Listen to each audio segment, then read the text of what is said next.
All right, welcome back, everybody. We're in the middle of our Grassroots Citizens Panel. Before we go on to the next topic, in the previous segment, we talked about the Department of Education in New York City having to file paperwork with the government there to show it's taking steps to be more diverse in its classrooms. Barry Nussbaum, you wanted to comment on that. Yeah, I wanted to add one comment to the narrative that's out there, Rick, which I find despicable. The way they run this through, they had a label on it calling it the apartheid school system of New York. Wow. It really offends me when words that have great significance in history, like apartheid or Holocaust, are thrown around, and people are so afraid to redefine what the situation really is that policies that probably shouldn't even be talked about get through based on that legacy. I agree with you. This is in no way apartheid, and it diminishes what apartheid... Exactly my point. Thank you. Apartheid actually was. That's how the illegal aliens use civil rights. They say it's a civil rights issue. We break. There you go. I hadn't thought of that analogy, but it makes sense. Next topic. We know there was... Victoria, you want to add something to that? Yes, I don't think we have a race problem. Our president is half black. The first lady is black, and the richest woman in entertainment is Oprah Winfrey, and she's black.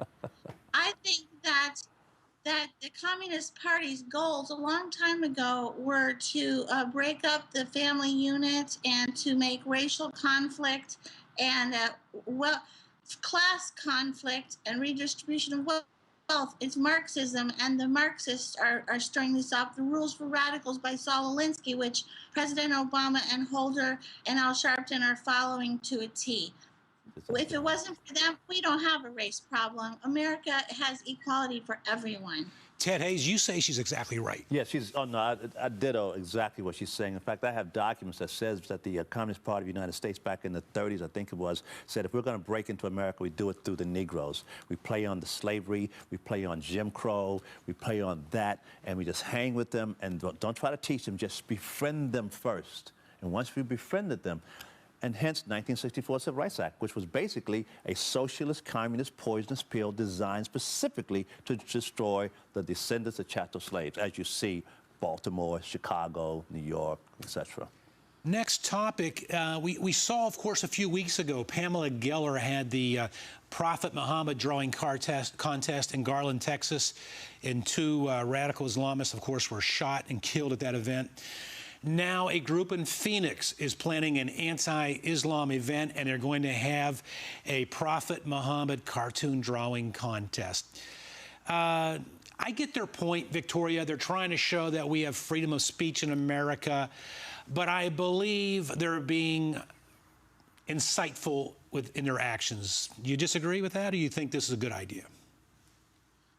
I think she's really brave. I've written some articles about what Muhammad was really like, and there's a Muslim in my neighborhood who's trying to silence me, and it's kind of working. I've kind of backed off of telling the truth about Islam and how it's a satanic cult because I'm afraid. And I think she's brave, and I think it's a great idea, because it's the only way to show the masses of Americans that Sharia law cannot coexist with the Constitution. Sharia law does not allow freedom of speech, and this is like a way to show it. It does seem like she's stirring up trouble, but what trouble? We're free. We're allowed to draw a cartoon of Jesus. Why aren't we allowed to draw a cartoon of Muhammad? Islam should not be treated special. If it is, that means we are under Sharia law. So I support her. Ted Hayes? You know, on one hand, I've got to side with the Muslims on this one, because the Bible does tell you, make no images of God or those kinds of divine persons and so forth.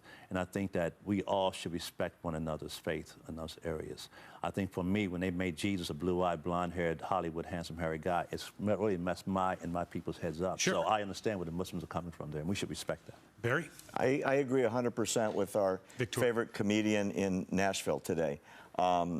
Pam Geller is one of the bravest women I've ever met in my life. What about this event in Phoenix? I've spent time with her, and the message that Pam's trying to get out is, as Victoria says, our country believes in freedom of speech, not proper speech, non-offensive speech. You're allowed to say anything as long as you're not causing a crime or inciting a crime. And we were founded on those principles, and we have to defend those principles. Whether we like the speech or we dislike the speech, it has to be okay. Because if, as Victoria says, if Sharia law starts influencing how we behave in this country, then we're giving up constitutional rights, and we can't be okay with that under any circumstance, regardless of the topic.